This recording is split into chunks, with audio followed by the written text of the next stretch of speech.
Thank you everybody for turning out tonight. Let's start with apologies for absence, first of all. Do you have any? Councillors Hunt, Lawson and Smelton. Councillors Hunt, I saw Councillor Smelton had submitted apologies, and Sandilson, thank you.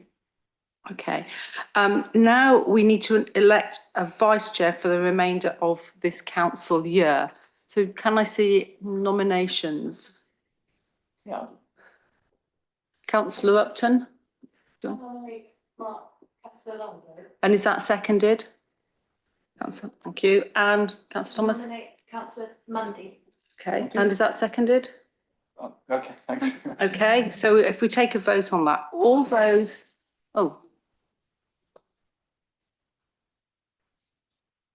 that I think now we're taking the vote. Whoever comes can't take part in the vote. Okay, that's fine. Member of the public, that's fine. Okay, Chair? yes.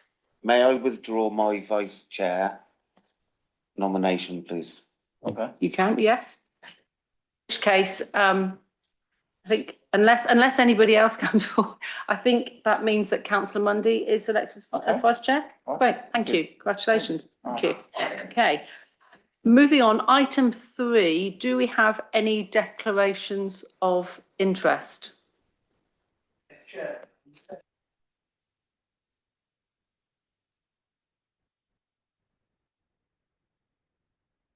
Yeah. Yes. On the second item, regarding the emissions for the taxes. That's So you meeting. just want me to, for this one? Just for this No, one, no yes. problem. Yeah. The declaration of interest. Have you got? No. I don't see any declarations of interest. In which case, then we'll move on to the fees and charges for this year. And Joshua, you're presenting. Thank you. Yes, thank you, Chair. The purpose of this report is to seek members' agreement on the Licensing and Gambling Acts Committee licensing fees and charges for the 2024 to 2025 financial year. All fees under the Licensing Act are set by statute and not available for amendment. Fees under the Gambling Act are either set by statute and not available for amendment, or set to the statutory limit. And the only changes to charges fall within the miscellaneous charges that can be found at paragraph 6 of the report. Thank you, Chair. Anybody got any questions on that? Everyone understands they're set nationally. Yeah. Okay. So you've got no room for manoeuvre at all. That's correct. Legislation tells us Okay. how much to charge. Fine. So you know. So has anybody got any comments? You can't object really. But have you got any comments? Yeah, is there, if there's a view in the committee that this is not going to cover the costs for the for the officer cost, is there scope for the council to write to central government and lodge our concerns? That's a really good point. I think I know what central government might say, but it's a good point to raise. Josh. Can that be done? Absolutely. The fees have not changed for a significant number of years, and the number of applications received go up. I think we do almost 600 temporary event notices a year currently. So yeah, if that's something that members wanted to do, our team would absolutely be in support of that.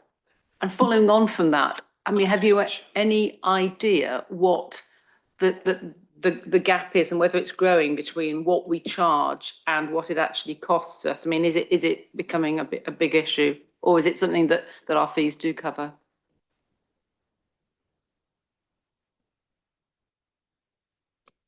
Breakdown of costs for officers is obviously split in terms of the different functions that we do. That's something that either the licensing team leader or potentially the executive director of our service area could potentially do a breakdown to see how much money is currently spent in that part of our authority versus how much is coming back in. I don't I don't know a breakdown of that off the top of my head. But if we compare it to all of the other service areas that we do cover, and do have control over fees, they have all gone up over the years, and generally go up. We get raised with inflation is how we increase those generally. So if that's any indication, I would imagine it's probably behind however many years it's been since those prices have changed. So before we take a vote on this, I just wondered who would support councillor Miles in writing to central government about this. Can we take a vote on that now? All those in favour? I'm just Go gonna on, make a go on. comment. I was just gonna make a comment. I think that's unanimous, isn't it? Yeah. It is, yeah. I mean, are we gonna take a little bit more advice from the LGA? How are we doing this? Are we just saying, no, we're gonna go ahead with it? Should we take a little bit more advice and information and then write? I think it's in my cabinet portfolio area. So I can talk to the head of that team and see whether that is something that he thinks would be a sensible thing to do, whether it looks like we are subsidising the rest of the council's operations. No, the other way around. The rest of the council's operations is subsidising this function. Yeah, and then if it is, the head of service can look at it. Yeah, that's a good point, Mark. Is it worth actually taking it up with other local authorities to have a united front lobbying about it? Yeah, it's a really interesting point. Thank you, councillor Miles. Thank you. And then we Sorry, would bring Al. that back to the next. Note to Next self to committee. do that. Okay. Okay. Right, which case, and so if we agree to do that, and then can we take a vote on the proposal to amend fees and charges as set out in the report? All those in favour? I think that's unanimous, isn't it? Yeah, no abstentions or, okay. Can we now move on to the minutes on page 13? I go through for page 13, page 14. No, so are you happy for me to approve those? Yes. And finally, we just have the dates and the times of the next meetings to note. Thank you, everybody. Sorry, yeah. Are there any adjustments to the membership of the subcommittees? Jonathan. Thank you, Chair. I think the only difference would be, and I will check with Celeste, if it's subcommittees B and D, which I believe the vice chair is the chair of said subcommittee. Am I right, Celeste?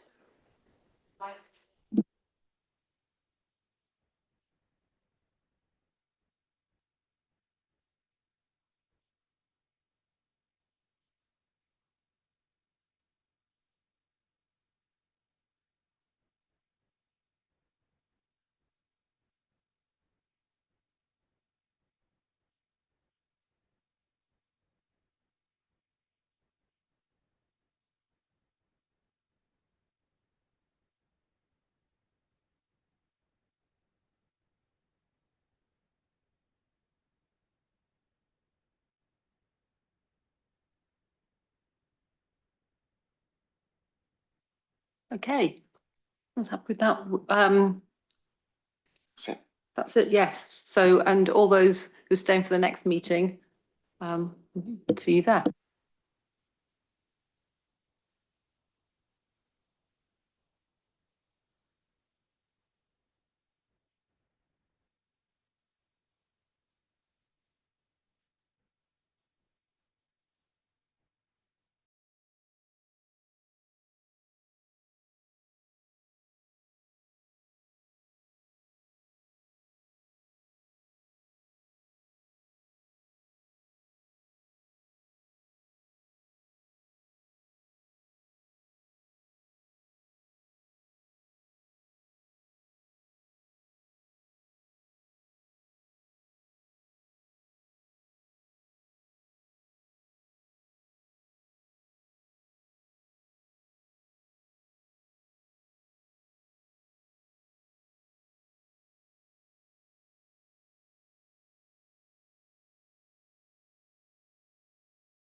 the second meeting now. The first item is the election of a vice chair. So do we have No. any? Chair, sorry. I'm, sorry, an election of a chair. Do we have any nominees? Mark, okay, is that seconded? You're second, yes, okay, that's seconded. And do we have any other nominations?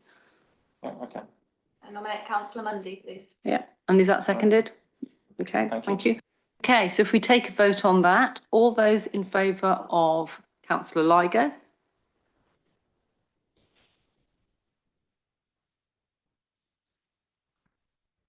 One, two, three. One, two, okay. And all those against, do we do against? No, or do we just No. say all those in favour of councillor Mundy? 1, 2, 3, 4, 5, 6. So councillor Mundy? Okay. Yeah. Well, then.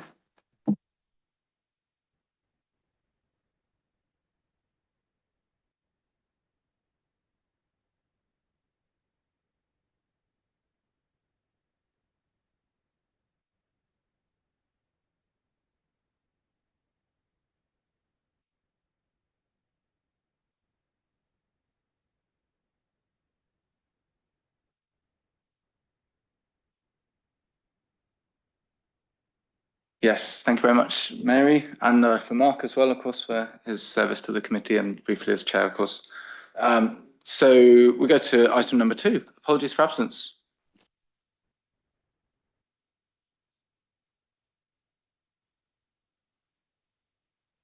Yep, and item number 3, declarations of interest. Got it right this time. Yes, item 4, the taxi emissions subject. I was approached by the gentleman there and the chair of Coulter to ask my views. I said a non-committal, obviously. And I said, but I would have to absent myself from the meeting. So item 4, I shall leave the room. Can I get some legal advice on that?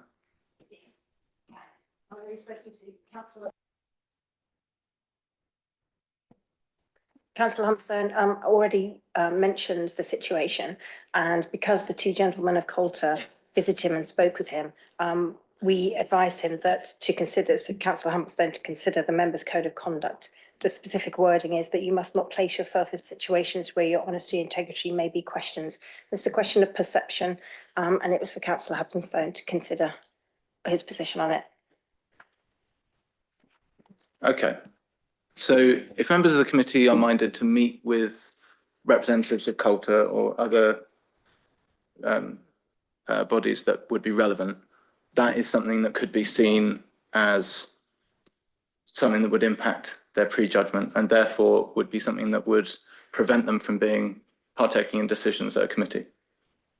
It doesn't per se prevent them. It would be down to their judgment whether or not they felt that it put them in conflict with the Members' Code of Conduct. Right, just to be clear, so Councillor Humperstone has made that conclusion that it has impacted this decision. I have met with the Secretary and the Vice Chair of Coulter last week, and I don't think that it has impacted my capacity to make a impartial decision at the meeting today. Is that reasonable? Like I say, these are decisions for members themselves to consider the Members' Code of Conduct. That's the advice that I gave to Councillor Humperstone. He drew one conclusion. You've drawn another one for yourself. That's a matter for yourself. It's members' interests that need to be declared. It's not a question of legal advice that would persuade you either way. All right, thank you for clearing that up. Yeah, on a personal view, I did say to the gentleman that I would absent myself from this meeting because I had met them. And so when item 4 comes along, I shall depart. Okay, all right. Well, sorry to have that sort of little clearing that up. I mean, I did make it clear to both gentlemen that I would be here with an open mind, and I was meeting them in the capacity, obviously, as a member of the committee, but I was just hearing their views, made absolutely no conviction about how I would choose to do things when I was here. Yes, Mark wants to come in. And I would support Councillor Mundy, actually, and knowing that he'd come in as an open mind and being professional as he has and conducted himself in the right way. And I support Councillor Mundy, knowing that he will do this professionally as always. So, All right, thank you. Thank you for everyone's input on that. I think we're probably ready to move on unless anybody has another comment on declarations of interest. No, okay. So we're going to move on to item 4, which is obviously the substantive, yeah. And Joshua Kerno is going to introduce the report on behalf of the council. Thank you. Thank you, Chair. I'll wait until Councillor Humberstone. Cheers. Where will you go? Should just outside. The members' lounge. The cell.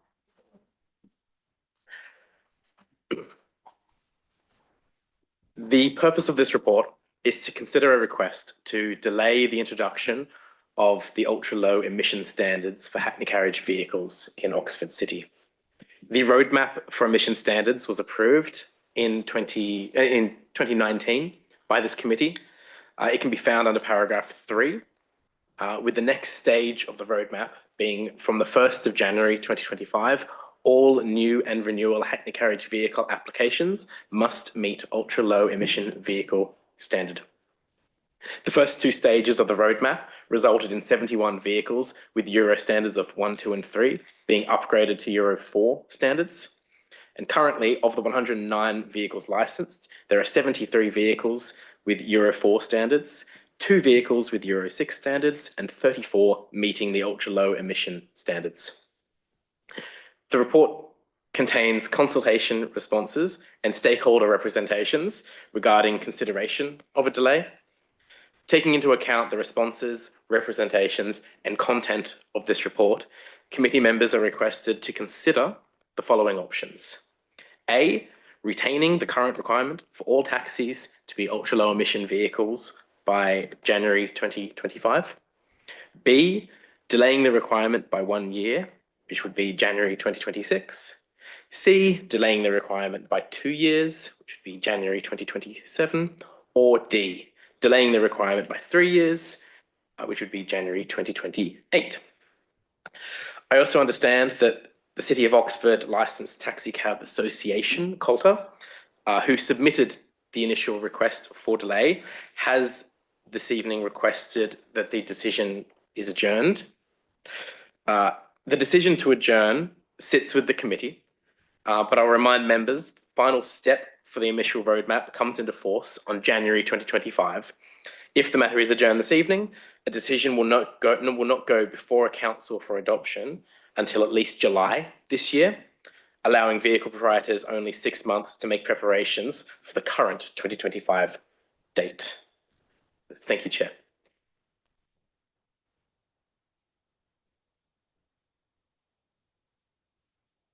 One extra thing, Chair, just to inform you that representative from COLTA is here in the public gallery this evening, and the committee is here to make that adjournment request in person, because the adjournment request came in too late to be done ahead of time, which is why we're doing this in person. So you can ask him questions, ask why the adjournment is necessary, and then it's up to the committee to decide whether or not to grant an adjournment or go ahead with making a decision.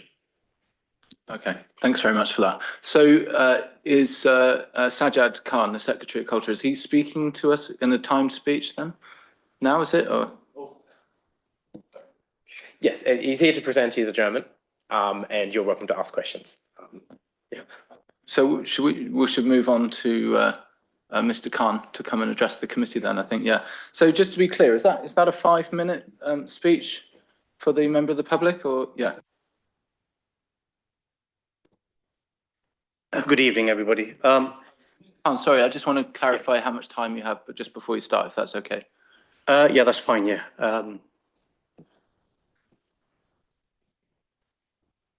I don't think there's any time limit that I can see in the constitution and the licensing committee procedures. So I would, I think 5 minutes seems to be about a reasonable amount of time. Yeah, so if you could try to keep it to 5 minutes would be great, and we'll be able to answer your questions as well. So, No problem. okay, thank you, Mr. Khan. I'd just like to begin with saying that I confirm that we won't be requesting an adjournment.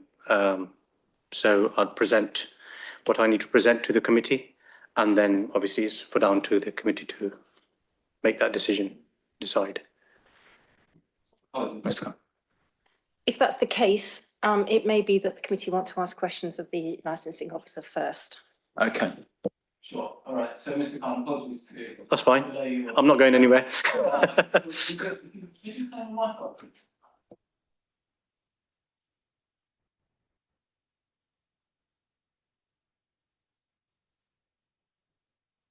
Sorry, I didn't put my mic on. So anybody to raise their hands, please, to ask any questions of Joshua?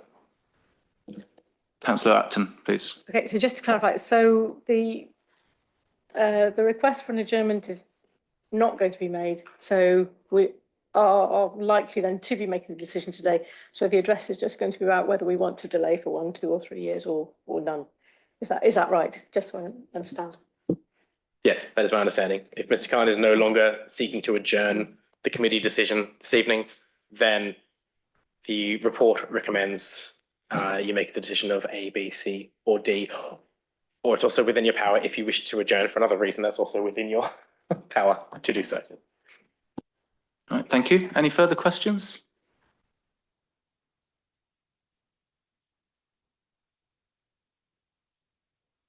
Looks like not so many at the moment, but perhaps there'll be more after Mr. Khan has spoken. So if there's no questions for Joshua at the moment, we'll give you, Mr. Khan, the chance to speak now. Thank you. Thank you, Mr. Chairman, officers and members of the committee. Good evening. For those who don't know me, my name is Sajjad Khan. I'm the Secretary of Colter. I have been in the trade for about 30 years now. And just a small clarification on the number of licensed vehicles, I understand is 107. If I remember Josh saying 109, I think there's 107 licensed hackney carriages in the trade. So moving on, I start off with the introduction at the 2019 stage, where Colter, along with the City Council sustainability team and the County Council, we were having a very constructive meetings with regards to the plans for a zero emission zone in Oxford City Centre. And this included, of course, meetings. This included sessions, drop-in sessions where the trade was invited to certain locations where they'll go and discuss with those responsible for the policy to discuss what was planned for the future. And for us, the plan and everything was quite clear at that stage, what we needed to do as a trade and what our responsibilities were, which is basically to, at the time scheduled where we needed to change our vehicles to those that are zero emission capable by the year 2025. Moving along, from that point came along a pandemic. Who would have thought in our lifetime we'll see a pandemic in the UK, which completely shocked the system. This came along in March 2020, where it completely turned everything on its head. I mean, our trade completely decimated. We had lost over 80 to 85% of our work was completely disappeared. This is going on from March 2020 right through till July, August, September time 2021, over a year, where drivers, myself, and I speak as an example in front of you because I drive as well, doing a day shift, starting in the morning, doing an 8 or 10 hour shift and going home with literally 15 to 20 pounds. Nobody was coming off the trains, as you know. Nobody was coming off the coaches. There was nobody on the streets where they'd flag us because the situation was that you could get arrested literally for being in the streets. That's how bad it was. It was a complete shock to the system. Once we saw the tail end of, and I don't want to go into too much detail into elaborating on this because I'm sure you have read my formal request letter.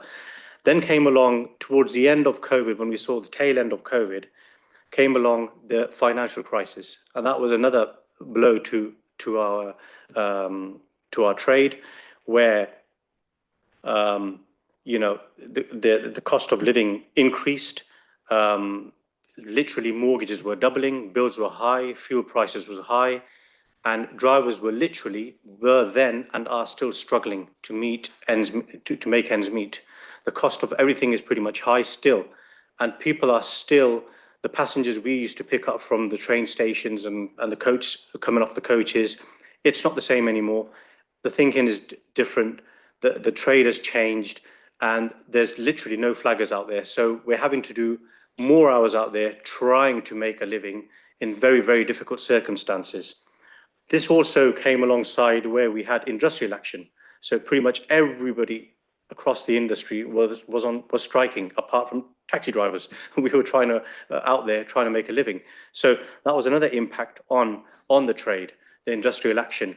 And the biggest impact obviously being the trains. The trains weren't coming in, people weren't coming off the trains, and the train station is our main earner during the day and the evening, because the Carfax, you've got High Street, a couple of rank spots on the High Street. Gloucester Green accommodates about 8 or 9 cabs comfortably, but not many people come off the coaches anymore for some reason or whatever. So the main earner for us at the moment is the train station, where majority of the drivers line up, and I'm sure many of you have been in that area and you've seen queues and queues of cabs in that area trying to sort of service this train station. This is all happening at the time when we are experiencing road closures. Now, LTNs, as you know, is a is like a hot potato, a very controversial topic.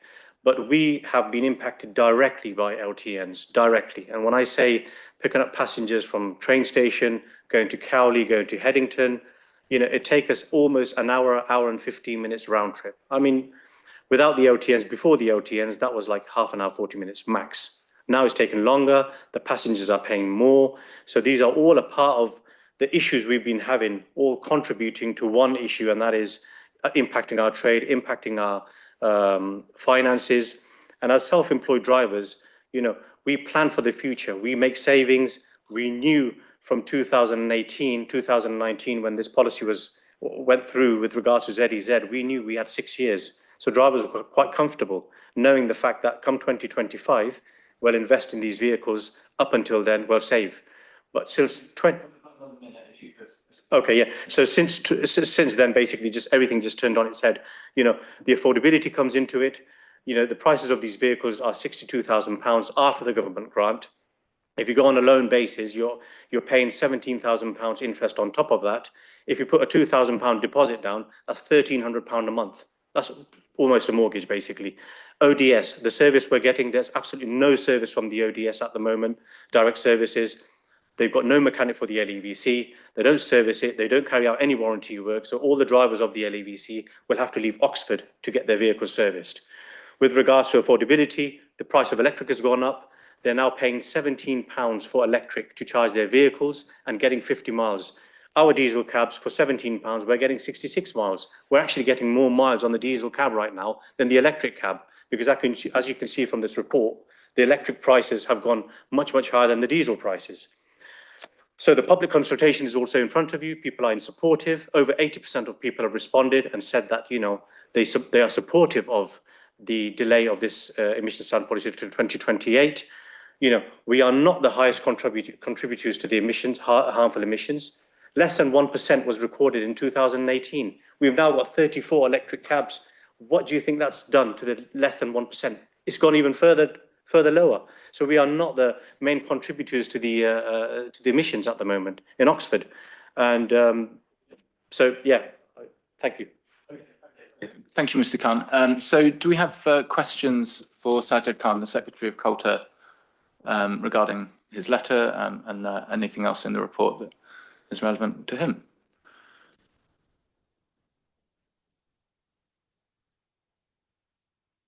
From Joshua, yeah. I'll just respond to that initial query about the number of vehicles. The number of vehicles used for that calculation is the 107 plus those that are temporary vehicles used for accident management. So it goes above the 107 cap because there are some vehicles essentially on standby for if a vehicle gets some damage that needs to be replaced. Okay, thanks for clarifying that. Yeah, Rosie Rule. Thank you so much for your representation. I was just wondering about the number that have managed to make the transition and how your understanding is how those people have made those steps, given the current situation that you describe, and in which way they're moving. Was it like, I think one of the mentions of the paper was that the cheapest way is to buy a second hand. And I just wondered if that's the way that people are doing this, to understand how the progress has been made where it has been. Thank you. Good question. The progress was, I think, mainly to do with when the sustainability team offered grants of £5,000 to drivers. 20, at least I think 20 drivers were offered this grant who took the grant up, and including the waiver of the licensing fees.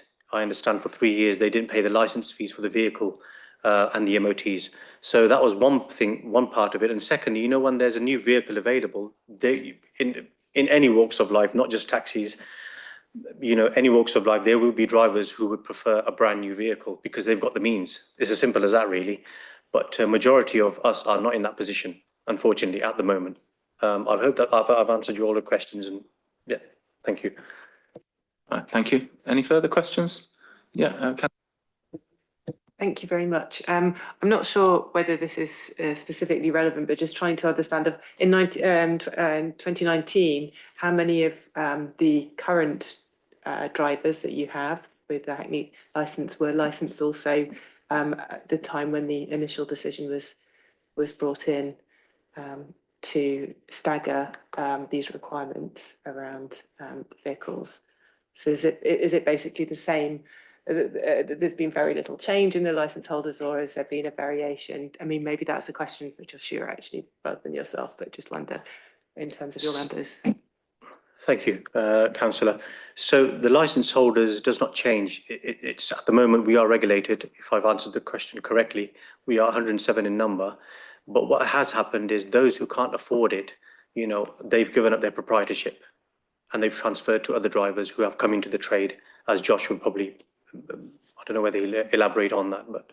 Yeah, I can explain it a bit better. So Oxford City has the Hackney carriage limit of 107 vehicle licenses. The number of drivers does not correspond with the number of vehicles. Those 107 vehicles are either the same proprietors that were in 2019, or if any of them have changed, they've changed through private transfers. Often within families, I would say, is a way that's sometimes done. But generally, the majority are still the same proprietors that were in 2019. thank you. Councillor Upton? Thanks. Yeah, thank you very much for coming to talk to us today. I remember a couple of years ago speaking to somebody from Clipper Cabs who will convert diesel cabs into electric ones. And I think they were trying to license a couple or get a couple of people to try them out in Oxford. I just wondered, did people engage with them? Because that seemed like a good way of potentially making it cheaper to convert. Yeah, thank you, Councillor Upton. Yes, we did meet with Clipper Cabs, the gentleman who was here on ranks speaking to the drivers at the time. What he was offering, and I don't mean to be disrespectful to him, but it was a technology, a zero emission electric product in the same shell of the diesel vehicles that we have. So what was happening was he was offering those vehicles, but the mileage on them vehicles were probably given in the region of about 95 to 100 miles. Okay, that's on pure electric. Now, the issue we had there was this for the trade, this wasn't suitable, because if you're out there on 100 miles, you know, you could be doing a shift and then you get a long journey, for example, to Heathrow, to Gatwick. You won't be able to do that job. So you're losing out generally. What these new cabs do, for example, just add on to that question you've asked, is you're probably aware that they not only have an electric capacity of 50 to 60 miles, which they do within the city centre, but you could also just switch them to petrol. So they can give you a bigger range, a larger range. So that was the anxiety that drivers did have. And trialling that cab and driving it around, it just, you know, it just didn't seem suitable, to be honest. And I don't mean any disrespect to that person. Good, thank you. Any other questions for now? So I've got a question, Mr. Khan. So you talked about maintenance issues with the LevC cabs. And you mentioned ODS being a service that offers maintenance for the LevCs, but that service wasn't there.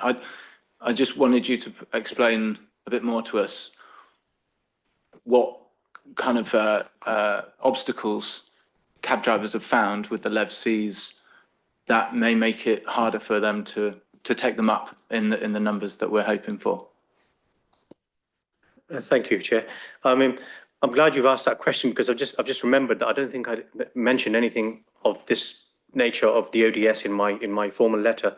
This is a massive issue because when these discussions were taking place, we were told that in Oxford there will be a qualified mechanic at the ODS who would carry out service work, warranty work on these electric vehicles. To date, there's nothing. So what happens is the electric vehicle, the owners will have to go to Nottingham, Sheffield, Coventry, Birmingham to go and service their cabs or do warranty work. The other issue with that is if, for example, the MOT or compliance test is a more formal word for it, fails, then that driver is off the road because there's nobody there at the ODS to repair it. He has to then go travel outside of Oxford. Whether he gets a booking in a week, 2 weeks to repair that vehicle, 3 weeks to repair that vehicle, he's off the road. So this is a massive issue for us. In cities where there are electric vehicles, they have mechanics on hand. They've got dealerships on hand. At the moment, there's nothing set in place for us in Oxford where we can make use of that service at the moment. Nothing. Got a couple more questions. I'll go from Mary first because she hasn't spoken on this item. Thank you. Yeah, I mean, it's an important point you raise about the lack of mechanics to deal with electric vehicles. Have you had a conversation with ODS about this? And has anybody got any idea about how easy it would be to have somebody like that in place as soon as possible? Thank you for the question. So we did meet the director at the ODS about 2, maybe 3 weeks ago, and we discussed the issues we've had, obviously, alongside with their changes they're going through their reception area. But we didn't get no definitive answer, to be honest with you. It was like, we did have a mechanic, but he's left. Now we're trying to get hold of somebody else. It takes a bit of time to train them and issues like this. So we haven't got like a firm answer to say, yeah, this will be the date. This is when the mechanic will be available. You can carry out all your warranty or service work at this place in the future. Yeah. Okay. Thank you. And Councillor Miles, please. Yeah, can I just clarify the mechanics that you're referring to? They're specifically qualified then to work on these vehicles, or is it sufficient to have someone that is just an e-vehicle mechanic? Yeah, so the mechanics have to be LEVC approved mechanics. Yeah. Okay. Any other questions? I've got one more question for you, Mr. Khan. So obviously we're talking about some of the financial impacts on your members, on the taxi drivers, as a result of some of the things you've talked about in the letter. I just wonder if you'd like to extrapolate a bit on the different kind of members that you have, whether, you know, maybe members who perhaps have quite a bit of financial sort of capital to enable them to invest in new taxi, you know, what the sort of implications are really for cabbies who perhaps aren't as well off, or, you know, whether you have a lot of the members who share a taxi, you know, a lot of members who might not be aware quite how the sort of ownership works of these vehicles. Yeah, it's good to give the committee a bit of this background and how it works with the Hackney carriage trade. So in a lot of cases, you've got 2, sometimes 3 drivers on a cab, family members, brothers, for example, and their father would do the odd shift as well. With my situation, for example, my father works with me, but he's semi-retired and he will be fully retired in the next couple of months, just to break it down for you completely. So this puts the ownership and the responsibility of a new cab on myself solely. So the costs you can imagine on me is going to be quite high. So, and a lot of the circumstances, you know, like situations, people do have the financial means, you know, like I've said, you know, people do prefer newer vehicles, and if they can buy it, they go ahead. And coming back to your second-hand market, actually, you know, some people do go and look into the second-hand market. But the thing I must mention with regards to the second-hand market of these LEVC cabs is, and I'm sorry, I'm digressing here slightly, is the second-hand market, which means that if a cab is older than 5 years old, you can take out an extended warranty on these vehicles for 3 years. The extended warranty, would you believe it, has jumped from £3,500 to £6,500. It's doubled, basically. And you have to take a warranty on these cabs. If you don't, you're literally committing suicide, really, because the expenses on these vehicles, the technological issues that are involved with these vehicles, the component that has an issue with these vehicles. It's called the ERAD, which on some occasions, some drivers have changed twice, which costs £5,000. So this is an ongoing issue. You're welcome to have a look at this issue, ERAD, E-R-A-D. And so, yeah, I mean, these are the circumstances surrounding this issue, yeah. All right, well, thank you very much. Any final questions, including for Joshua Curnow? And then I think we probably would want to enter debate. Oh, yeah, please, Councillor Muddyman, thanks. Thank you, Mr. Khan. Could you give us some indication, because obviously the options open to us to vote on this evening are to not delay it for 1 year, 2 years, 3 years. Could you speak to sort of what what would be the impact of those different, whether it's 1 year, 2 year, 3 years, or no years? Can you tell us a little bit about what the differences would mean for you? Yeah, first of all, I could say we've got members here. The room isn't full, but that's because they trust the council to make the right decision. That's basically the crux of the matter. With the 1 year, I mean, I know there's a compromise of 1 year mentioned here, and regretfully I say that the compromise, when we look at the compromise of 1 year, I mean, what is that based on? Is it based on our levels of emission? Are we contributing high levels of emission? We're not. Cost of the vehicle, it's certainly better or cheaper to own a diesel cab right now, according to this report here. So the 1 year compromise, unfortunately, it's not suitable for us. Obviously, we've requested 3 years, but the 1 year is certainly not enough for our trade. It won't be, because it would mean that 2024, come 2025, for example, the 2025, mind you, is not doable at all at the moment with that situation, what we're in at the moment, trying to build ourselves with the almost 4 years that we've lost since 2020, almost 4 years. So we need that time. That's why for this reason, why we requested 3 years delay, because of the basis on that. So 2025 is, I respectfully say, is not doable for us at the moment. A 1 year compromise is certainly, I would say, in the current situation, current financial climate, is a very dangerous proposition to us, because it literally gives us 2 years to build for that financial mean, which is such a huge burden, almost £80,000 investment in 2 years. I mean, so at the moment, that's our feeling. Yep, Councillor Miles. Thank you. The statement provided by Councillor Railton refers to a point. It's the expectation that non-electric Hackney carriages will have to pay charges to enter the ZEZ from 25-26. And just wanted to know if there is any, depending on how many years the delay is for this, how does that then interact with any of these other requirements that are coming in terms of all vehicles being charged? Could you clarify that policy coherence, please? I can try to.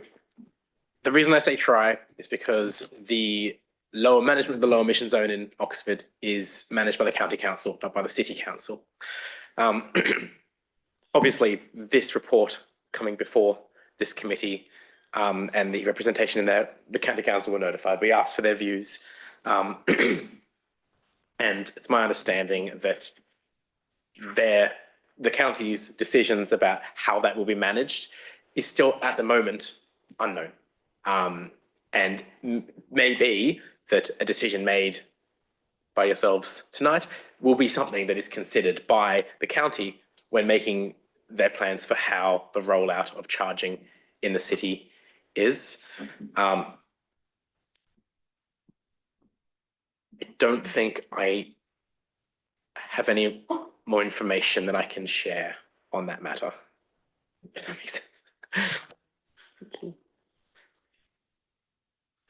Okay. So I do have a point of clarification to make, because I did a bit of digging, because in your letter, Mr. Khan, you pointed out that you felt that the council didn't lead by example with its own uptake of electric vehicles. I did a bit of digging with our cabinet member responsible, and he's got back to me with the amount of vehicles that ODS uses. which are electric vehicles. And at the moment, that is at over 30%. So, you know, it's obviously debatable whether you think they're leading by example, but certainly the figures are, you know, as good as, if not a little bit better than the uptake among the Hackney carriages. But the sort of forecasting is not that it's going to go up that much. So I just thought I'd point that out to me because it's in your letter, and I just wanted to point that out. You wanted to come back on it? Yeah, I just wanted to say that's 30% out of 800 vehicles, if I'm not mistaken. Not as many as 800, but that would, yeah, but that's more vehicles being made electric. But anyway, so I thought I'd just, yeah, clarify that for members here. So if there's not any other comments, I suppose really we should be entering into debate on the options, realistically. So does anyone have comments or proposal with a particular option? We'll go with, I think it's listed as A, B, C, D, isn't it? So A is retaining the current requirement, which is next year. So that's not accepting any extension as has been requested. B would be a 1-year extension. We've obviously asked about the implications there. And then C and D, 2 years and 3 years. And obviously we've got it in the report there when that would come into play, and that's in January of the respective years. So does any member of the committee wish to propose an option? And then obviously we'll be able to debate that, and we'll go on to votes. We'll go through this. Yeah, Councillor Muddin. I'm happy to start with sort of where my position is at the moment. So I was initially minded to vote for A, for there to be no delay, partly because of the importance of reducing our emissions, obviously, but also because of the public health situation within the city, and that most of these taxis are operating within the city centre, where we know that, you know, the air pollution is not good. So I was initially minded to vote for A. Having listened to the representations from Mr. Khan, I am perhaps more minded to vote for B, but I would not be voting for C or D. That's clear, thank you. I'll come to Councillor Ligo, sorry, because I've no, just say I second that, going for option B and B only. Formally seconded by Councillor Ligo. Any other comments there? Yeah, I think I mirror the comments that we've just heard from the councillor there, that I was minded with A initially, but I do understand the constraints that you've been facing as a trade, and so would go for B, which I think also recognises the view put forward by the cabinet member as well. And there are a couple of points I think is important to recognise that, first of all, we do need to accelerate, everybody needs to accelerate their adoption of electric vehicles, and it is a problem for everyone. It's not just unique to the Hackney carriage trade, but also if there hasn't been that much change, and those who are the proprietors of these over the time period from 2019, there has actually been quite a long period, notwithstanding some of the challenges that have been faced in that time, to prepare.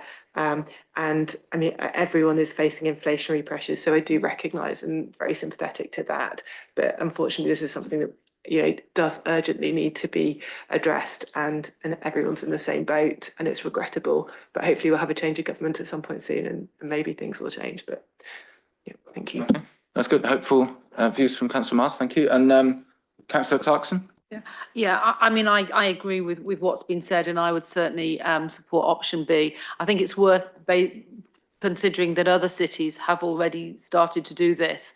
Other cities which have got precisely the same issues in fall off of taxi use for for people working from home. The same, they've all faced COVID. They've all faced the financial, the economic crisis. And if they've done it, then a city like Oxford, which has declared a climate crisis, ought to be doing the same thing. And I think it looks pretty poor if we were to delay till 2028, which would be 9 whole years since we first started down this path. So I would certainly go for option B too.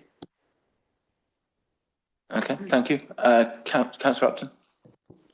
Yeah, I mean, I think we need to remember the reasons that we brought this stipulation in, which was partly about climate change and we need to switch away from fossil fuels, but it's also very much partly about public health and air quality in the city. And, you know, the queues at the asthma clinic are longer now than they were then. And so I don't think we can back away from this. At the same time, obviously, it is really heartbreaking to hear of the, you know, the difficulties that the trade has had over the last few years. But that said, this is now, someone's put out sort of, it's 4 years since we first brought this in. If we delayed it another year, that gives 2 more years. Already a third, and I think that the trade has been amazing, the third of them have already switched to being ULEZ compliant. So I'd hope with 2 more years that the remaining 2/3 can do that. I think as a city, we must look at how we can support them doing that. And I know we've done things like having the 2 new taxi ranks at the hospital offer electric taxis only. We've put in we put in lots of, you know, charging points around the city, which are dedicated to the taxis. So, you know, asking them to do this is a big thing, and we do have to support them. So I think particularly getting an LEVC servicing mechanic at ODS has to be a top priority. I mean, that's terrible if we haven't got one. So we must write to whoever we should write to get that done. But then on that basis, I think I'll be supporting a 1 year extension. Okay, thank you. Imogen Thomas, do you?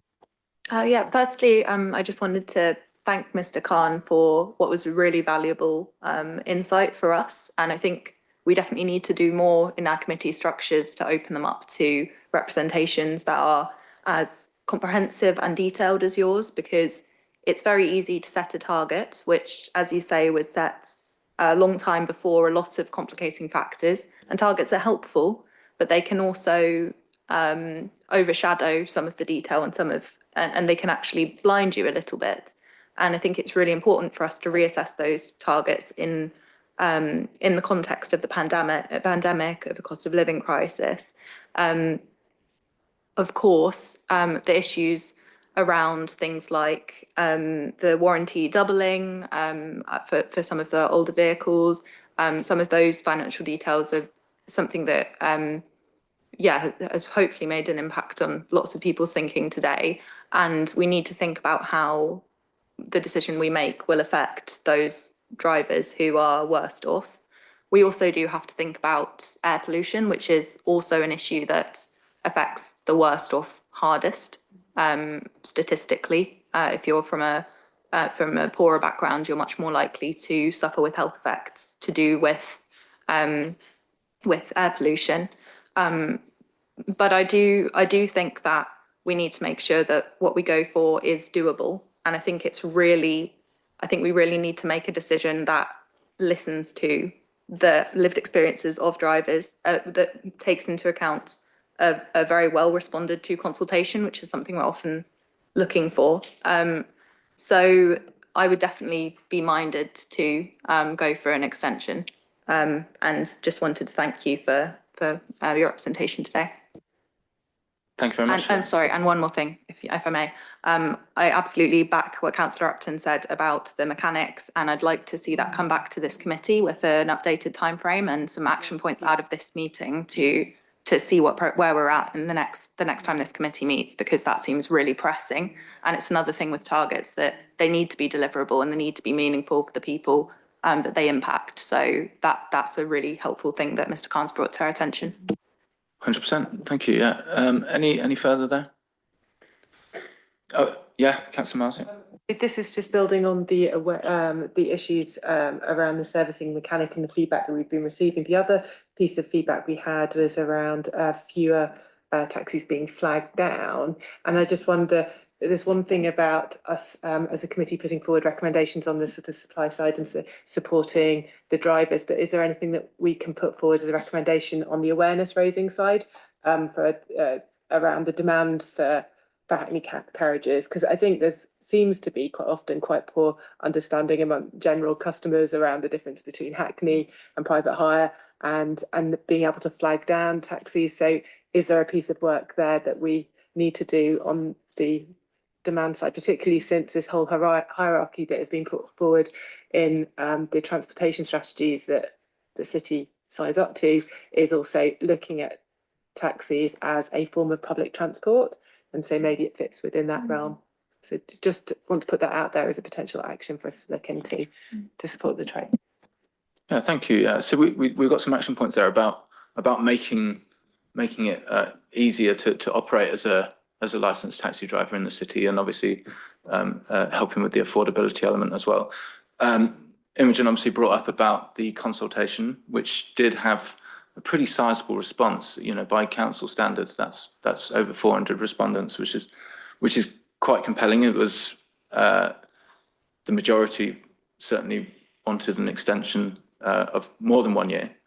And I think we've heard pretty compelling representation from yourself today and in your letter, and you've used quite emotive language, which I think says something to how much it means to you and of course your members, and obviously what Imogen has said about it being more of an impact on those who are on, you know, who don't have as much financial capital behind them. So, you know, we'll have a vote. I've seen that the mood of the committee obviously favours option B. I think from what we've heard, from my point of view, that doesn't sound like it might not be enough, you know, for the members of culture as Sajjad has represented today. And I would probably abstain on that and would favour a 2-year extension. But of course, there's clearly an implication on our targets of being zero emission, and the health of the people of the city has got to be the #1 priority. So it is it's a really tough thing to discuss. But I think, you know, at this point, we've obviously taken the mood of the committee, and I think we need to take a vote on that now. So we've obviously got a proposer and a seconder on option B. Yeah. Yeah, just a quick comment as well, and going forward and through the cabinet member as well. And I think it's worth us trying to meet up with Mr. Khan, to be honest, every couple of months, in all fairness, and you're just reviewing this, rather than people being lobbied and various other people. So it's a little bit more structured as well. So maybe a couple of members of the committee members through the portfolio holder can have an official meeting. Yeah, exactly. Yeah, with Mr. Khan, because there seems to be lots of lobbying. So make sure it's just structured a little bit, because what we'll make sure is that every time we come back to licensing, that's not a dig. That's do you feel lobbied? No, there was. I declined to make a comment because I was on the committee. But what I'm saying is, going forward, I think it would be good officially to have a meeting with Mr. Khan and Colston for the taxi drivers. Point taken. But it's been good to hear Mr. Khan's representation today. That's yeah. So anyway, proposer, I believe, Councillor Muddyman, you've proposed option B. Yeah, seconded by Councillor Lygo. Could we take a vote on that one, please?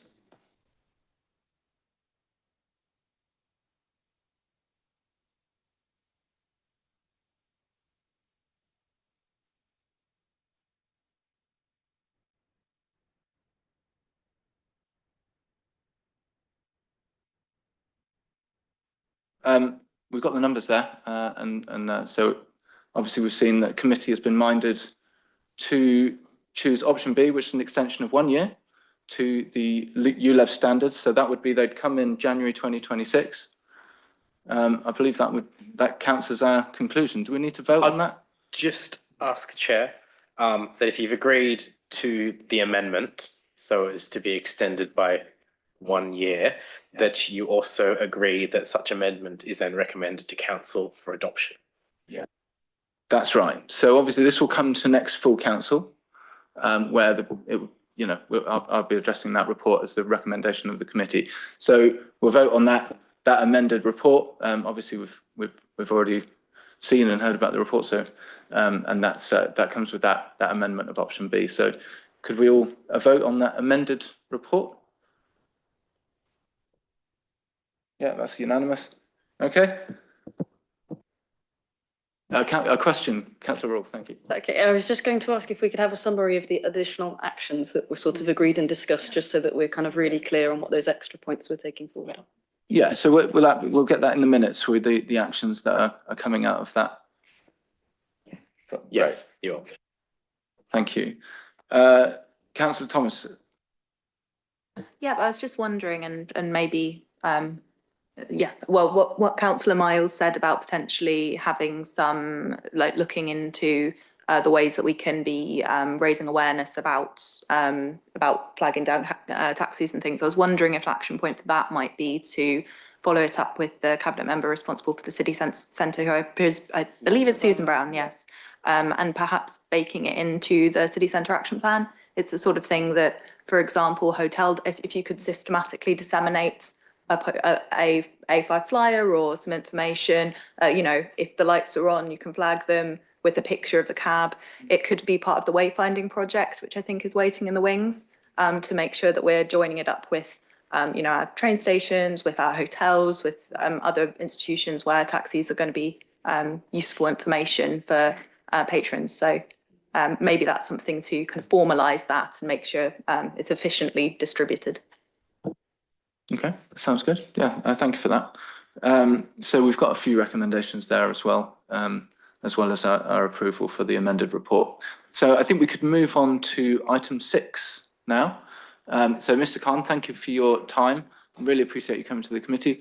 And we're moving, obviously, there's perhaps not as much interest in item 6 from the gallery, but we'll see by then, yes. All right, so. Or do we need to wait? Oh, yeah, we'll get Ray, yeah.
Are we ready to take our seats in a minute, and then we'll crack on with the rest of the agenda?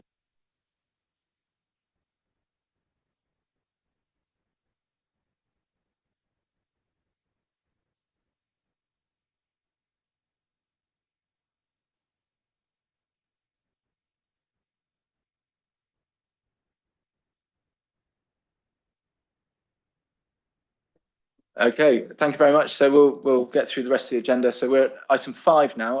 I previously said 6, so it's item 5. Commercial events, hackney carriage and private hire, road closure orders, scrap metal dealers, sex establishments and street parties, the licence fees and charges for 24-25 financial year. Joshua Kerner, would you like to present the report for us, please? I would. Thank you, Chair. The purpose of this report is to seek members' agreement on the general purposes licensing fees and charges for the 2024 to 2025 financial year. For commercial events and events with no commercial element, including street parties, the fees have increased approximately 8% to cover the authority's costs of inflation. It is important to note that where an application meets the test of being a community or charitable event with no commercial gain, the fee can be waived by the authority to support that event. For Hackney Carriage and private hire licensing, the fees have increased between 7 and 8% to cover the costs with inflation. Some outdated fees have been removed. Some other fees for right to work checks, disclosure and borrowing services check have been amended to reflect the newer administration processes. And for scrap metal dealers, this is an executive function with responsibility sitting directly with the Cabinet. The fees were submitted to Cabinet for consultation in December and are due for approval in February. They are included in this report for members to note. And then finally, for sex establishment and sexual entertainment venues, the fees have increased approximately 8% to cover the authority's cost with inflation. Thank you. Perfect. Thank you for that. Any questions around the GPL fees there? Yes, thank you. Yes, Thank you, Chair. Thank Councillor you, Monaghan, thank- Joshua. Could you tell us a little bit more about the items in red, the DBS applications and the new online, updated checks, and then on the next page, that's on page 77, and then the new trust ID. Can you just tell us a little bit more about those? Yes, of course I can. This is as I said, administratively, the process of how we do certain checks has changed, mainly to make it more digital and accessible for applicants. The price change for the right to work checks is that we no longer have to do an element of that right to work check because of how we changed our DBS service checking. So that fee was reduced to not include the amount we need for cost recovery because we no longer do part of that check. We only do it for under certain circumstances, so less money is needed. In terms of the DBS, that's probably one of the more significant changes administratively for us. What it means is the licensing authority are no longer handling the DBS applications themselves, which were those pink forms, physically needing drivers to first send in their documents, get them checked, come in, get things signed off. It was a long, arduous process. Drivers and all applicants were complaining about how the process worked. So we went through some work to get that outsourced to a disclosure and borrowing services company that specialise in these checks for the taxi industry. So now the drivers can go directly to this service. The DBS gets turned around much faster. We no longer charge the fee for it. They pay the company directly for that. And then that company, instead of us having to manually do the DBS update service checks, which is a requirement of being a license holder, once you have that DBS, you must also be signed up to the annual subscription to make sure it's current. The company now does that, and that is where the fee has changed, as in the £7.20 per year per driver, and that's straight cost recovery is what we're charging because that is how much it costs the council to run that check. Thank you. Any other questions there? Councillor Upton. Thank you. Quick question. It's about road closures for something like the Christmas market. So there's a flat fee of 300 and something now for a road closure, but the fees I understand for individual stalls are on top of that. Is that right? Or question one? There would only be one road closure. The road closure covers the entire road, no matter how many traders are on that road. Correct me if I'm wrong, but I think you're referring to the licenses each trader may need for the licensable activities, such as sale of alcohol, regulated entertainment, hot food and drink after 11. That would still be under a temporary event notice, usually, is how each trader applies that individually. And that's under the Licensing Act, which are the fees that we do not get to touch in the prior committee. Thank you very much. Councillor Lygo. And just for clarity, each stall holder would also be charged again through the events team as well. That was the bit I was wondering about, actually, because I know that that's an issue with the Christmas market, that they each one having to pay individually then mounts up to be an awful lot. And is that something we can look at? Would that be buried within these charges? No, not buried in these charges. These charges cover just the administration of processing and road closure is what that charge is for. David Stevens. Chair, I thought I ought to come in on this one just to add, it's not a third charge, in fact, but there is a charge that's made for the street trading at an event. So as an activity, the organiser would pay a fee based on the number of stall holders. And that would actually come to business regulation team under the street trading legislation. So I don't think there would be a temporary event notice. I wouldn't want to disagree with you, but there wouldn't need to be a temporary event notice and for some of those events that, for example, the ones that take place in Broad Street and the Christmas market.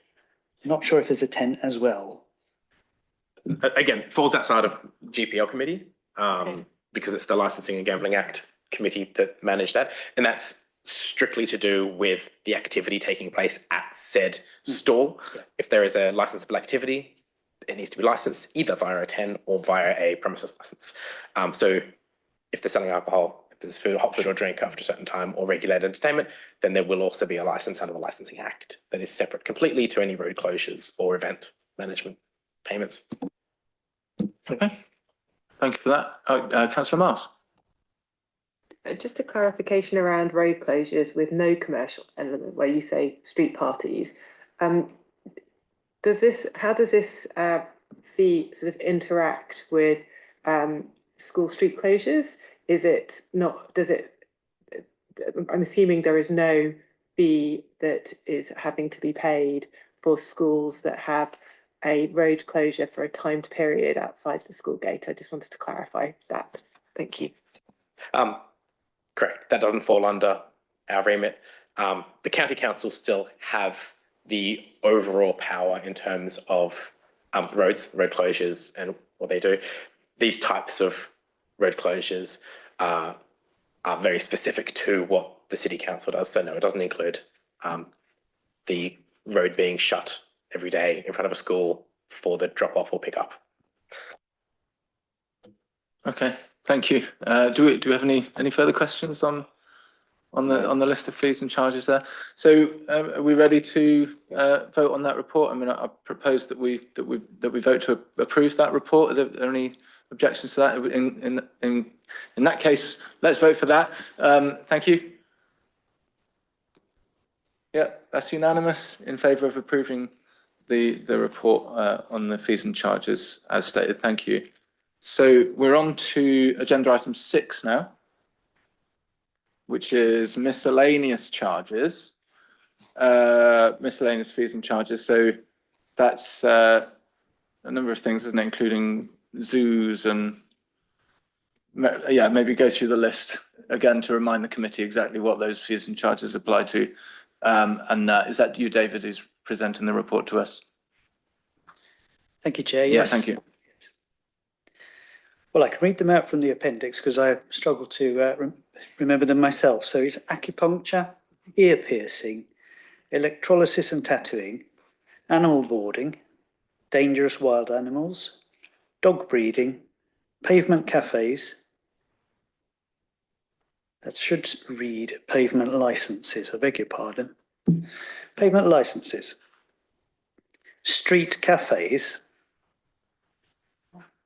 pet shops, exhibiting animals, riding establishments, street trading and zoos. And Chair, I'm presenting this report on behalf of the Head of Planning and Regulatory Services. The intention of the report is to recommend to you that or to seek committee decision on the proposed fees and charges as shown in Appendix 1, apart from those fees and charges for pavement licenses and street cafes.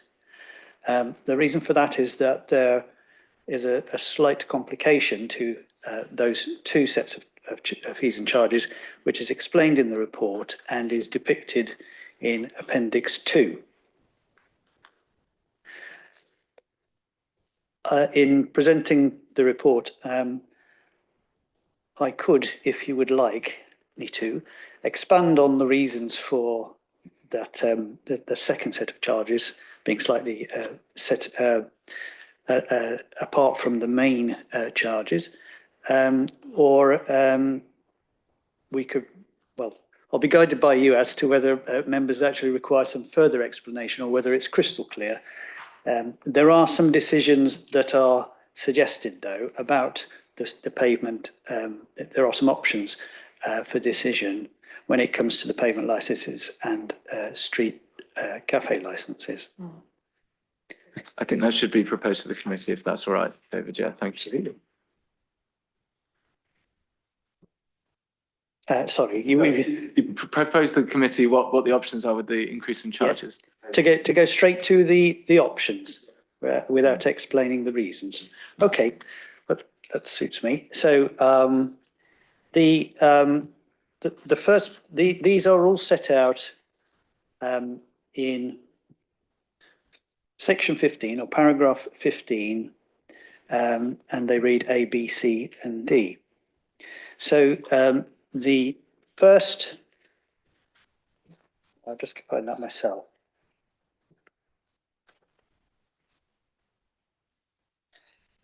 So item 15A talks to the majority of the increases, which are generally due to increased costs and are between 4 and 5% increases, more or less across the board.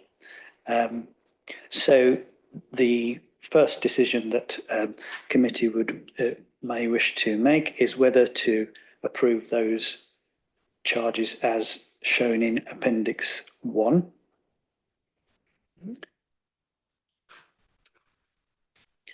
And then item 15B would be whether to set future fees under the new pavement licence provisions, which are as yet to come into force, but have received royal assent, so we know what they are.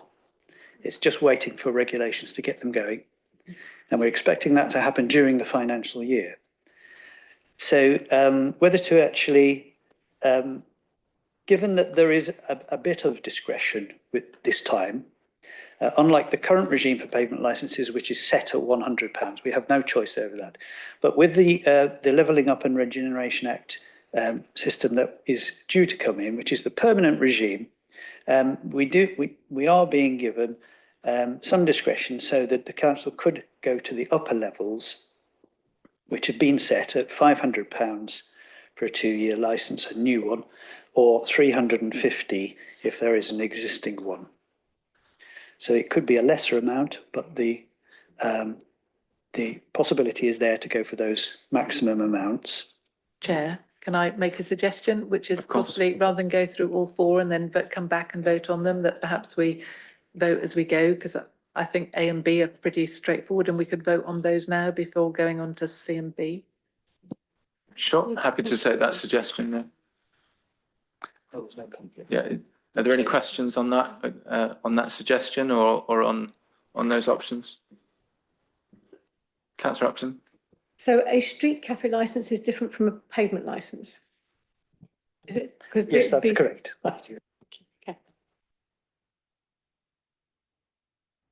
Okay, yeah, so we're voting for under A. We're voting to approve that Appendix 1, the list of charges under Appendix 1.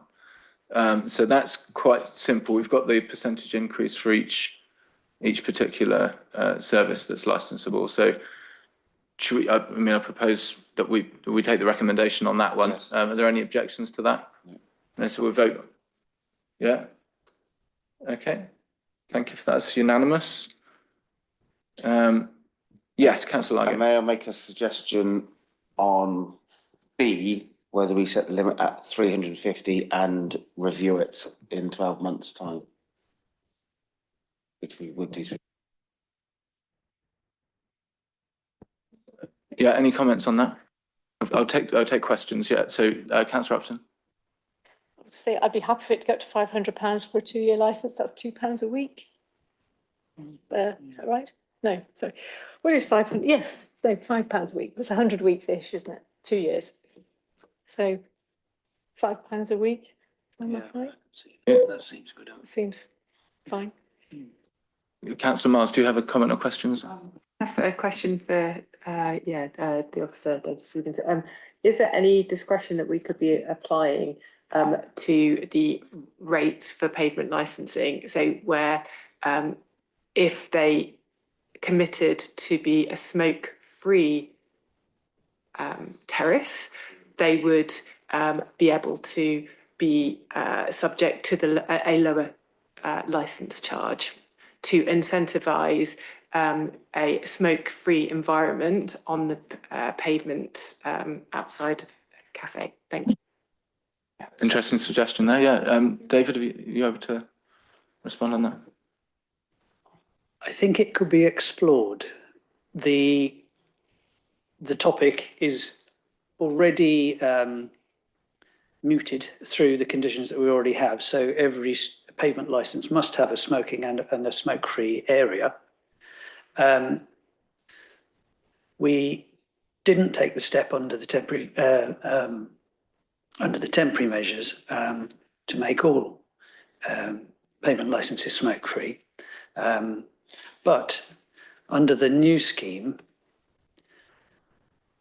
from what I understand, there would be a possibility to introduce a special charge, if you like, or a reduced charge, because it is discretionary. The only thing that might get in the way of that is when the regulations themselves come out, they might qualify it further. There's always that possibility.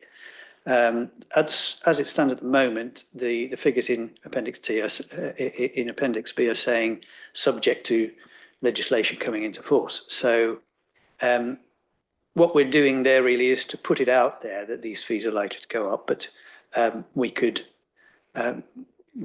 certainly work on how a charging a fee, a special fee within that set of charges is coming in. If I may add, just on in an attempt to inform, central government have recognised that the £100 fee for a licence for a year is insufficient for most local authorities to administer. That's one of the reasons why we're now looking at a 2-year licence, but if you do the maths, that would be £200 at the moment for a 2-year licence, and they're saying yes, you can go up to 500. This is because they've recognised that most local authorities are struggling, and what they've done as a temporary measure, which we've reported to GPL for the last 2 years, is that they've given us a new burdens grant, but that's very much a temporary measure. It's a new burden, so it's going to go eventually, and therefore something which is helping us at the moment will be taken away. So officers, as officers, we're bearing that in mind when setting out this report. Councillor Ligo would like to come in there. I support Naomi's suggestion. Not Naomi, Catherine, sorry. I guess now, after you said that we would support the 500, I'd like to think that we'd already that then those who are smoke free, which we're trying to do at the moment with various other policies. But I guess it's how do we enforce it, and would they need no smoking signs, or how does this work? What have other local authorities done? I mean, I guess today what we have to do is make a decision. So we say go with the 500, but we are reviewing those the lesser fees. Once, would it have to come back to committee again, or would it be a cabinet member decision, or what's the process on this? Yeah, either David or Alison, if you want to come back.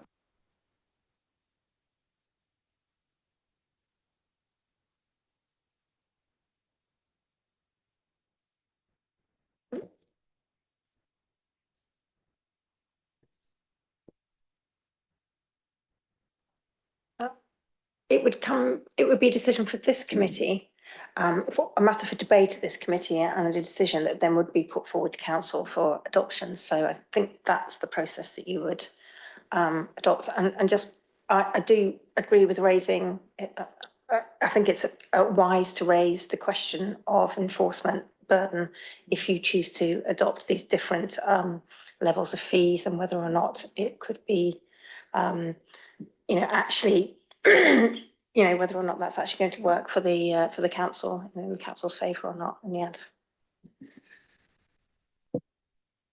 Unless you've got anything to add, David, I'll move on to Catherine Miles. I was just going to suggest that because it's a new idea, it would be very difficult to get that in place for 1st of April, clearly.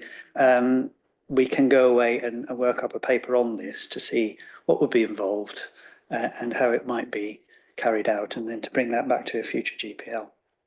That sounds sensible. I'll go to Catherine first, is that, yeah, and then back to Mark. Thank you. Just to deal with this question of enforcement burden, I think you let the market decide anyway on that. And actually, it could be an accreditation scheme as part of the city centre regeneration. There is strong preference amongst some people to be sitting in places that are smoke-free. And so maybe they'll just see a benefit of increased custom. And I recognise that's not ideal. Ideally, you would have strong enforcement there. But I think that there could be an accreditation scheme that could be looked at. And those that participate in the scheme would, be subject to this lower rate. And there might be a sticker or something that could advertise that they're part of that scheme. And certainly those with children or those with asthma or, people who just generally support being in a smoke-free environment for health reasons would probably find that appealing.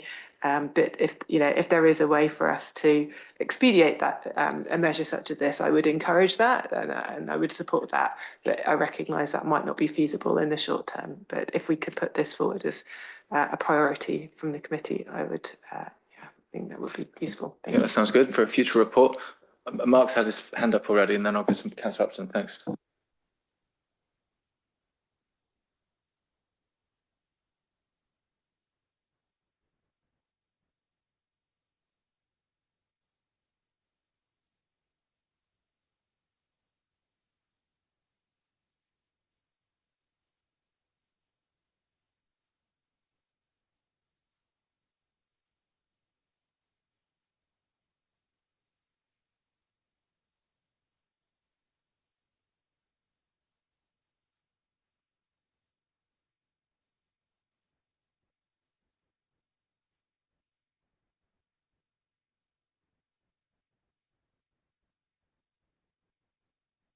Okay, Councillor Upson, thanks. I'm not sure why we're worrying too much about enforcement if we already have it as a condition on the licences at the moment that you have to have a smoke-free zone and a smoke available zone. We're obviously just trusting people already to do a smoke-free zone, so let's not worry about enforcement. Councillor Muddyman. Thank you. And thank you, Councillor Miles. I support the idea. I'd like to see vaping included as well as smoking and vaping. And given that these new charges of 500 and 350 won't come in, they'll come in sometime in the next financial year, which could be as long as 15 months away. I would suggest, and we can't do the banning of I would suggest a delay on, so it's going to come in, the banning of the smoking and the vaping comes in at the same time as the new charges, which might be anything up to April 25. Have you got a rough idea of when you're expecting it? It could, but not even a best guess, no? It should be very soon. Oh. It should be very soon because the Act, which is a complex Act, it's a rather large Act, that's why it's taken so long to get through Parliament. This is one of the more simple provisions in it, but it is explicitly brought in only when the Minister sets the regulations. And so whereas the Act received royal assent back in October, we're still waiting for those regulations. Right. Okay. So my guess would be very soon, but not in time for us to feature in this meeting, unfortunately. Well, I thank you. I strongly support the idea, but I would recommend, because we have to wait until the Act comes in anyway, I'd recommend that we get an officer's report about the viability, the costs, what the reduction would be, and do this in the next couple of months. That does sound logical. I mean, it's obviously there's less pressure on the time of the licensing officers in the short term as well. If we were to give it that longer period of time. I mean, just to comment, I'll come to Mark in a second. we've talked about enforcement, and then it's been raised that, you know, perhaps we don't need to worry about it because we just trust the honesty. I guess the fact that there is a financial element to it does mean that there is an incentive, you know, from our point of view, to ensure that people are actually, you know, they're getting the reduced fee. You know, are we sure that they are actually having the premises that does abide by those particular criteria with the smoking and the vaping? I agree. So yeah, if we don't want to sort of lose control of it completely, so as you know, they feel that perhaps they don't have to enforce that. But yeah, I'll come into Councillor Ligo now. No, I'm going to leave it. You're done now? I am done. I'm done. I don't want to overcomplicate this. I think we've said what we've said, and the quicker we get on with it, the better. Yeah, all right, fair enough. Okay, so we've oh, yeah. Just consulting with Jonathan here, the next meeting for this committee is the 20th of May. Is that right? The 20th? May? Yes. May. After that, it would be September. And so maybe you'd like to be explicit when the vote is done on which meeting you'd like it to come before. The report, I'm hearing Mark Ligo is very, very keen on May. I just want to give David Stevens the opportunity to tell us if he thinks that's an achievable target from his team. Yes, I think it is. And wouldn't it be nice if the regulations are actually in by that time? Of course, we don't have to bring in the revised charges on day one. We can actually twiddle with them a little bit. But hopefully by May, we will have some more clarity on what the regulations say. Sounds good. And it sounds like there's a lot of agreement among the committee there. So we've got that as a proposal. Should we have that as a proposal? Can we have that as a proposal? Yeah. So we've got the reduced rate for the premises that have the outdoor areas where there's no smoking, no vaping. Yeah. So we've got a proposal there. Any objections to that, or we'll vote on that proposal? Yeah. So we're ready to vote on that proposal B, which is the reduced rate of 350. We've got a comment on that. Sorry. Sorry, David. can I just clarify? Aren't we voting on B to say that we agree with the upper fees of 500 and 350? Yeah. And then we're waiting until May when David will bring a report about the reductions for no smoking and vaping, and we'll be voting on that bit then.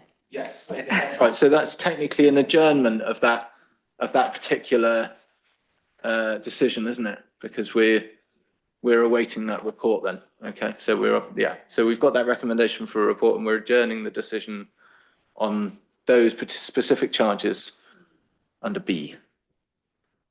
No. The only problem with that is that the fees and charges need to be published following the council meeting in February. They need to be published, and it might be confusing if there was no indication of where those fees are likely to go when the legislation comes in. So if you have, it just occurs to me that if we've got a firm proposal to go to the maximum, and that's for reasons that you've heard this evening and discussed, phase 2 could be, but we're going to bring in, but that's an announcement that could be made later. Okay, so agree. So from what you've said, we're agreeing to the upper limit of £500 on the future fees and charges for the street licenses there. Yeah. Okay. So any objections to that? If not, we will raise our hands in favour of that. That's unanimous. Okay. Thank you for that. Sorry for the confusion there. So we get on to option C now. So this is whether to continue to charge £100 for a street cafe licence, or to increase those charges as per B above. So that's whether those charges are going to apply to the street cafe as well. Do we have any comments about that? Any questions about that? Councillor Moneyman. Yes, just a comment. Seems eminently sensible. I can't see why we wouldn't do that, so that we end up with one charge rather than having two different things. So I think, yeah, very straightforward. Yes. Yeah, that makes sense. I mean, have you got any comments on that, David, in terms of the financial implications of that? Or Only that because the street cafe licence will remain as a 12-month licence, because that's existing legislation. The figures that we've put into the table were meant to depict essentially half the price of the maximum that is being charged for the 2-year licence, which is the pavement licence. But I have to confess to having made a mistake with the figures, so that the figures that are currently shown in Appendix 2 would need to be amended, because at the moment they're not 50% of the maximum charges for pavement licences. So if anyone wants to follow this, it's in the table in Appendix 2. It's the final 2 rows. And so what we're discussing now is option 2, because you have indicated that you would want to almost replicate or try to get as close as possible to the charging system that will come in for pavement licences when it comes to street cafe licences. So if that were the case, then 50% of 500 isn't 200, it's 250. Yeah. And 50% of 350 is 175, not 275. And I apologise for those errors. But that would then give you a virtually identical system for pavement licences and street cafe licences. Okay, that sounds good. So, all right, so we could propose then that we amend those proposed charges to reflect the correct half of the 2 years. So we've got the 175 being the lower end, and then obviously the 250 being the half of the maximum that we've already agreed we're happy to charge for those street licenses. Any comments on that? Are we No. ready to go with that? So we could vote on that then. That's option C. So that's to increase those charges in line with option B above, which is maximum 250 per year, which is 500 for 2 years. All those in favour? Okay, very good. Thank you. Sorry, everyone's getting tired. I know we've had quite a lot to talk about today. So we're on the final one of these now. So option D, whether to apply any changes made in C above from the 1st of April or from a date consistent with that set in the pavement licence implementing regulations. So are we going to be keeping that in line with the street licences for the street cafes as per the licence fees as well? Yes. I mean, are there any comments or concerns about that? Is there anything to raise there, David? It's a close margin between whether you do one or the other, to be honest. But we felt that you ought to have the choice there, because you could bring it in earlier, because we have that discretion. But there's a lot to be said for waiting until the regulations come in. We know exactly what we're going to be charging with pavement licenses, and then we can match it. So, and we would expect the same conditions on those street cafes as well. So it would make sense to bring it in at the same time. Different legislation, but we get as close as we can. Yes. Okay. All right. Well, I've not got any more questions on that myself. So if we're minded, any comments on voting on keeping that in line with the street trading? Yeah. So are we ready to vote on that one? Okay. Thank you very much. So we're minded to keep that consistent with the pavement licence regulations. Okay. All right. Thank you for that. So do we need to vote on that report to approve that whole? We've just approved it. We've approved each individual thing. We don't need to vote on the whole thing. Yeah.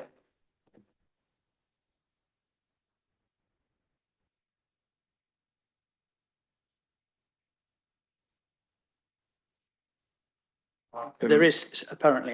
No, just saying it's just the one. That's okay. Yeah, it's fine. Oh, big pardon. Yeah, okay. So sorry for the delays there, ladies and gentlemen. So item 7, we've got the minutes of the previous meeting. So this is 25th of September. Any comments on page 1 of those minutes? Page 2? Okay. So reminded to approve those minutes? Do we need to approve those minutes? Okay. No? Are you guys ready to approve the minutes? Yes. You weren't there, you weren't. Okay, that's fair enough. Yeah, okay. So we can move on to dates and times of future meetings then. Yeah. There's 2 sets of minutes. There is 2 sets of minutes. Okay. I haven't seen them. Sorry about that.